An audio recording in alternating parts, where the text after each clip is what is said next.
अल्हम्दुलिल्लाह नहमदुहु व नस्तईनुहु नस्तगफिरुह व नऊज़ु बिल्लाहि मिन शुरूरि अनफुसिना व मिन सय्यिआति अअमालिना मन यहदिहिल्लाहु फला मुज़िल्ल लह व मन युज़लिल फला हादिय लह व अशहदु अल्ला इलाहा इल्लल्लाह वहदहु ला शरीका लह व अशहदु अन्न मुहम्मदन अब्दुहु व रसूलुहु अम्मा बाद फ़इन्न खैरल हदीस किताबुल्लाह व खैरल हदी हदी मुहम्मदिन सल्लल्लाहु अलैहि वसल्लम व शर्रल उमूरि मुहदसातुहा व कुल्ल मुहदसतिन बिदअह व कुल्ल बिदअतिन ज़लालह व कुल्ल ज़लालतिन फिन्नार। अऊज़ु बिल्लाहि मिनश शैतानिर रजीम। बिस्मिल्लाहिर रहमानिर रहीम। वलनबलुवन्नकुम बिशैइन मिनल खौफि वल जूइ व नक़्सिन मिनल अमवालि वल अनफुसि वस्समरात व बश्शिरिस साबिरीन। रब्बि इश्रह ली सदरी व यस्सिर ली अमरी वहलुल उक़दतम मिन लिसानी यफ़क़हू क़ौली।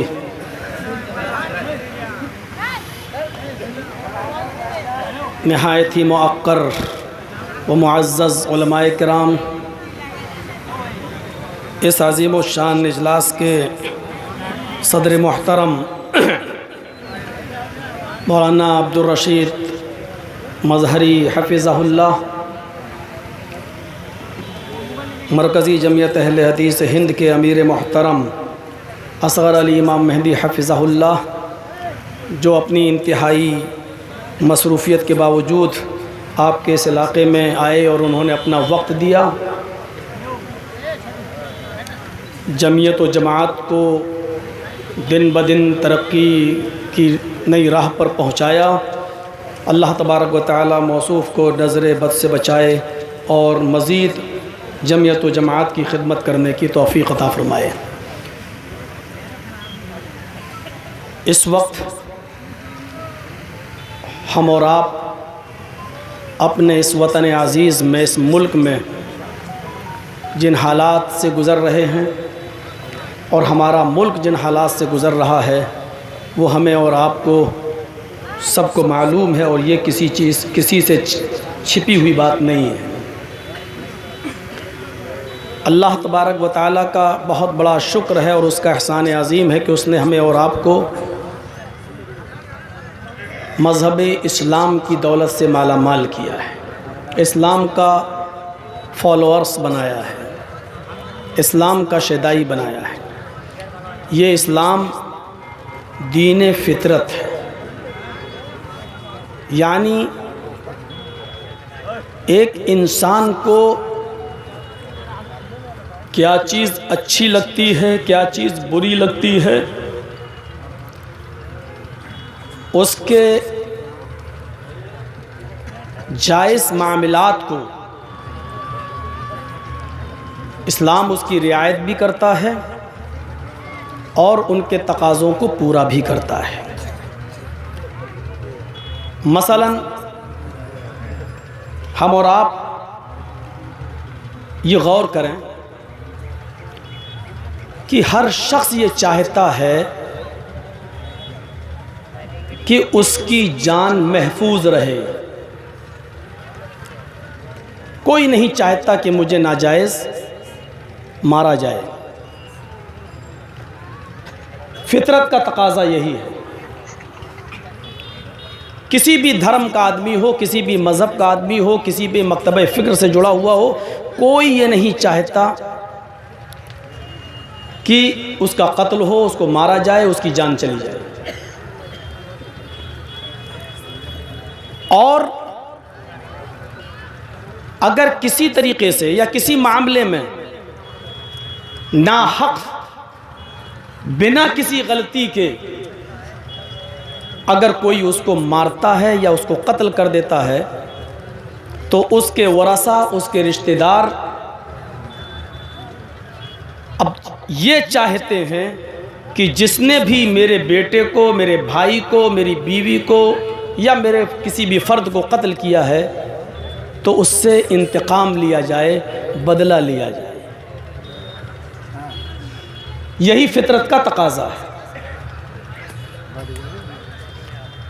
कोई शख्स ये नहीं चाहता बिला किसी तफरीक मजहब व मिल्लत में ये बात आपके सामने रख रहा हूँ, कोई ये नहीं चाहता कि मेरे मालो दौलत पर कोई नाजायज़ कब्ज़ा करे, कोई ये भी नहीं चाहता कि मेरी इज्जत व आबरू पर कोई हमला करे, कोई हमें इंसल्ट करे। हिंदू हो, मुसलमान हो, सिख हो, ईसाई हो, जैनी हो, बुद्धिस्ट हो, पारसी हो, क्रिश्चियन, कोई भी हो, कोई नहीं चाहता। इसीलिए इस्लाम ने वो ज़ाब्ते मुतय्यन किए हैं। हम मुसलमान हैं, हमें ये पसंद है कि हमारी जान तो बची रहे, लेकिन हम आपकी जान ले लें, ये इस्लाम की तालीम नहीं है। आप हिंदू हैं, आप अगर ये पसंद करते हैं कि मेरी जान महफूज रहे, लेकिन हम इनको कत्ल कर दें या मुसलमान को या सिख को हम मार डालें, तो इसको भी फितरत गवारा नहीं करती। अब गौर कीजिए कि इस्लाम ने जान, माल और इज्जत व आबरू की हिफाजत के लिए कैसे कैसे कानून वज़ा किए हैं और कैसे कैसे अहकाम मुतय्यन किए हैं। जब हमें यह पसंद नहीं है कि मेरी जान जाए, तो दूसरे को भी यह पसंद नहीं है कि मेरी जान जाए। अब हम अगर किसी की जान लेते हैं तो यह भी गलत, वो किसी की जान लेता है तो वो भी गलत। कुरान करीम ने जान की हिफाजत को इस बुलंदी पर पहुंचा दिया ये कहकर, मन क़तल नफ्सन बिगैरि नफ्सिन औ फसादिन फिल अर्द फ़कअन्नमा क़तल अन्नास जमिया। अगर किसी ने नफ्स वाहिद को, किसी एक मनुष्य को, किसी एक इंसान को कत्ल कर डाला, बिना उसकी कोई गलती किए हुए, बिना जमीन में फसाद फैलाए हुए, वो अपने घर में मौजूद था, वो सड़क पर भी नहीं निकला, वो किसी को गाली गलूज भी नहीं किया, वो बेचारा अपने घर में अपनी बीवी बच्चों के साथ बैठा हुआ है, और आप किसी के घर में घुस गए और उसको कत्ल कर डाला। कोई कैद नहीं, चाहे वो हिंदू हो या मुसलमान हो, सिख हो या ईसाई हो, बुद्धिस्ट हो, पारसी हो, किसी भी मजहब का मानने वाला हो, अगर तुमने उसको कत्ल कर डाला, उसने कोई गलती नहीं की, उसने जमीन में कोई फसाद नहीं फैलाया, तो अल्लाह तबारक व तआला क्या कह रहा है? कत्ल करने वाला इंसान ये समझ ले, वो कातिल ये जान ले कि उसने किसी एक मनुष्य को कत्ल नहीं किया, उसने किसी एक जान को कत्ल नहीं किया। क़तलन्नास जमीआ फ़कअन्नमा क़तलन्नास जमीआ। उसने पूरे विश्व की इंसानियत को, उसने पूरे दुनिया की इंसानियत को, उसने पूरे वर्ल्ड की इंसानियत को उसने कत्ल कर डाला। वो एक मनुष्य का कातिल नहीं है, वो पूरी इंसानियत का कातिल है। ये जान की हिफाजत इस तरीके से इस्लाम पेश कर रहा है। कोई हक नहीं है हमें किसी पर हमला करने का, चाहे वो किसी भी मजहब का मानने वाला हो। नफ्सन का, मन कतला नफ्सन बिगैरी नफ्सिन, उसने किसी को मारा नहीं था, उसने जमीन में फसाद नहीं फैलाया था, और तुमने उसको कत्ल कर दिया, मार डाला। तो इतना याद रखना कि तुम एक इंसान के कातिल नहीं हो, तुमने पूरे दुनिया की इंसानियत को, पूरे विश्व की इंसानियत को तुमने कत्ल कर डाला। ये इस्लाम जान की हिफाजत ये कानून मुतय्यन करके करता है। मालो दौलत की हिफाजत हमें पसंद नहीं है कि कोई हमारा घर में घुसकर, हमारे घर में घुसकर हमारा माल लूट जाए, लाखों करोड़ों रुपए हो, घर मकान में आग लगा दे, हमारी ज़मीन और जायदाद, घर मकान को जलाकर रख दे और तबाह करके रख दे।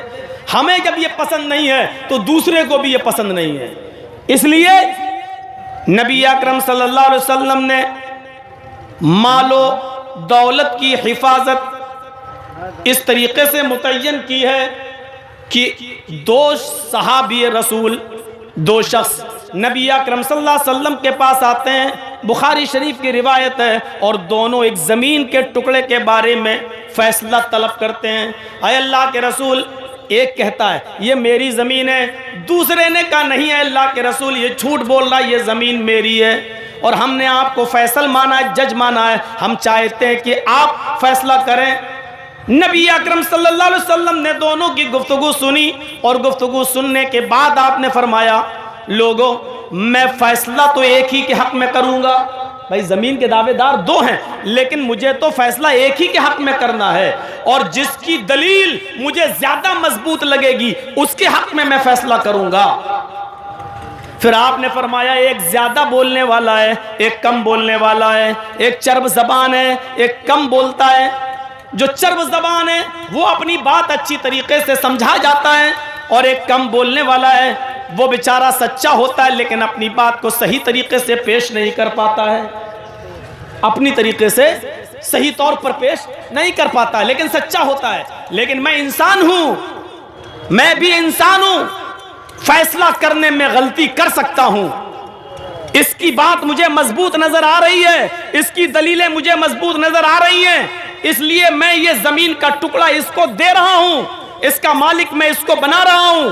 लेकिन फैसला मेरा गलत भी हो सकता है। सच्चाई क्या है आप जानते हो, सच्चाई क्या है वो तुम्हें मालूम है और याद रखना मेरे फैसले के बाद तुम जमीन के टुकड़े के मालिक तो बन जाओगे लेकिन हकीकत में अगर ये जमीन तुम्हारी नहीं हुई, ये जमीन का टुकड़ा इसके मालिक अगर तुम नहीं हुए, ये हुआ तो मैं तुम्हें जमीन का टुकड़ा नहीं दे रहा हूं। इन्नमा हिया क़िताअतुम मिनन नार फलयाखुज़ फलयत्रुका, मैं तुम्हें जहन्नम का टुकड़ा दे रहा हूं। रहोगे तो जहन्नम में, खाओगे तो जहन्नम में, सोगे तो जहन्नम में, पियोगे तो जहन्नम में, मरोगे तो जहन्नम में। यानी मेरी अदालत से अगर फैसला गलत हो गया तो तुम उसके हकीकी मालिक नहीं बन सकते हो। उस जमीन के टुकड़े का हकीकी मालिक वही रहेगा जिसकी जमीन है। ये कहकर आपने ये बता दिया कि किसी के जमीन माल और दौलत पर अगर तुम नाजायज कब्जा कर रहे हो तो वो जहन्नम है, जहन्नम जो तुम इस दुनिया के अंदर ले रहे हो। मेरा फैसला भी किसी नाहक को हकदार नहीं बना सकता है। इस तरीके से आपने माल और दौलत की हिफाजत के कानून वज़ा किए हैं और मुतय्यन किए हैं कि मेरी अदालत से फैसला हो जाने के बावजूद हकदार का हक नहीं मारा जाएगा। सुप्रीम कोर्ट वगैरह के फैसलों को सब इसी तरीके पर, इसी मायार पर आप उतारते चले जाइएगा। इसी जब सबसे बड़ी अदालत मोहम्मद रसूलुल्लाह की अदालत जब वो ये कह रही है कि मेरे फैसले के बावजूद नाहक का को हकदार नहीं माना जा सकता है, मेरा फैसला अगर गलत हो गया तो मैं जमीन नहीं बल्कि जहन्नम का टुकड़ा दे रहा हूं। यानी मेरा गलत फैसला किसी नाहक को हकदार नहीं बना सकता है। दुनिया में तुम ले सकते हो लेकिन जहन्नम में नहीं बच सकते हो। ये हमें बता रहा है, नबी अकरम की हदीस हमें बतला रही है कि मेरे भाइयों, नबी अकरम लोगों के माल, उनकी जमीन और जायदाद, उनकी दौलत के कितने बड़े मुहाफिज थे और जो अहकाम कानून वज़ा किए हैं वो कितने शानदार कानून थे। आइए, हर कोई शख्स ये भी चाहता है कि मेरी इज्जत व आबरू की हिफाजत हो, कोई मेरी इंसल्ट ना करे, चाहे हिंदू हो या मुसलमान, सिख हो या ईसाई। आप भी चाहते हैं, दूसरे भी यही चाहते हैं। नबी अकरम ने इज्जत व आबरू की हिफाजत के लिए ऐसा कानून मुतय्यन किया कि आप किसी की इंसल्ट करना तो बहुत दूर की बात, उसके पीठ के पीछे भी आप उसकी बुराई नहीं कर सकते हैं। अगरचे वो कमियां उसके अंदर पाई जा रही हैं, शराबी है, जुआरी है, जिनाकार है, सब कुछ उसके अंदर बुराइयां हैं, लेकिन उसके पीठ के पीछे आप किसी को उसकी बुराई नहीं बता सकते हो। उसकी बुराइयों को आप उसको बुराइयां बयान करके उसको रुस्वा नहीं कर सकते हो। नबी अकरम कहीं तशरीफ ले जा रहे हैं, आपके साथ आपके सहाबा की एक जमात है, चंद लोग रास्ते में बैठे हुए मिलते हैं जो हजरत माइज इब्न मालिक अल-अस्लमी की ग़ीबत कर रहे थे। काश माइज ने अपना जुर्म अल्लाह के नबी को ना बताया होता, जिनाकारी वाली बात ना बताई होती तो माइज को कत्ल न किया जाता, पत्थरों से मार मार के उनको हलाक न किया जाता। आज माइज इस दुनिया में नहीं है, पत्थरों से मारा गया है। हदीस के अल्फाज तो ये हैं कि कुत्ते की तरह उसको मारा गया है। ये लफ्ज़ कुत्ता भी इस्तेमाल कर दिया था। नबी अकरम सल्लल्लाहु अलैहि वसल्लम को माइज़ इब्न मालिक अल-अस्लमी की ये बुराई, जो उनके मरने के बाद, उनके इंतकाल के बाद जो ये चंद लोग कर रहे थे, ये अच्छी नहीं लगी। आप खामोश रहे। कुछ आगे बढ़े तो आपने देखा कि एक गधा मरा हुआ पड़ा है, सड़ा हुआ है, बदबू आ रही है और उसके पैर फैले हुए हैं। अल्लाह के नबी ने उन लोगों को बुलाया जो सड़क पर, रोड पर बैठकर गीबत कर रहे थे। आपने कहा लो इधर आओ। जी अल्लाह के रसूल कहिए मेरे लिए क्या हुक्म है? आपने बुलाया, कहा इस सड़े हुए गधे का गोश्त खाओ। का गधे का? हाँ, सड़े हुए का। अल्लाह के रसूल ये जिंदा भी होता तो हम नहीं खाते, क्योंकि आपने जिंदा गधा भी हराम करार दिया है। ये तो मरा है और सड़ भी गया और बदबू भी दे रहा है। आपने फरमाया अभी अभी तुमने अपने भाई का जो गोश्त खाया है, सड़क पर बैठकर जो माइज़ इब्न मालिक अल-अस्लमी की जो गीबत की है, जो बुराई की है, जो गोश्त तुम खाकर आए हो, वो इस सड़े हुए बदबूदार गोश्त से ज्यादा गंदा और बदबूदार था, इससे ज्यादा भयानक, इससे ज्यादा सड़ा हुआ, इससे ज्यादा बदबूदार था। गौर कीजिए, इज्जत व आबरू की हिफाजत किस तरीके से इस्लाम मुतय्यन कर रहा है। आप किसी चोर, किसी जिनाकार, किसी शराबी के मुंह पर आप उसको शराबी तो कह सकते हो, समझा तो सकते हो, लेकिन पीठ के पीछे किसी को शराबी कहने का हक आपको नहीं है। ए फलां आदमी शराबी, अरे वो जिनाकार, आपको ये कहने का हक नहीं। यानी इज्जत व आबरू की इंसल्ट करने की इजाजत नहीं देता है ये इस्लाम। अंदाजा लगा सकते हैं। और जान, माल, इज्जत व आबरू, इन चीजों पर जब हम गौर करते हैं, फिर उसके बाद में हम जरा दिल्ली के हालात पर नजर डालें और गौर करें